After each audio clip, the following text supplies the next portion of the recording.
চলো আজ তোমাদেরকে পেঁয়াজি করে দেখাবো। এখানে বেসন দিয়েছি 2 ডাবু চামচ, আর ময়দা নিলাম 1 ডাবু চামচ, লঙ্কা কুচি পেঁয়াজ কুচি সব দিয়ে দিয়েছি, লবণ দিলাম স্বাদ মতো,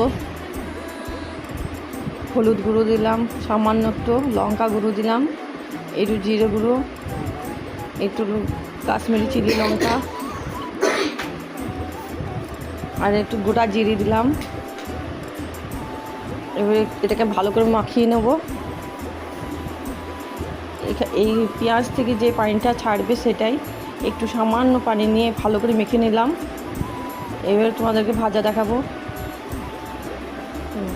এবারে আমি আমার সাইজ মতো বানিয়ে নিয়ে আমি ছেড়ে দিলাম তেলে। এবার এইগুলো মুচমুচে করে ভেজে নেব। শর্টকাট রেসিপি, যদি কাউরি খেতে ইচ্ছা করে, শীতের দিন, বর্ষার টাইম, তাড়াতাড়ি জলদি করে নেবে। রেডি।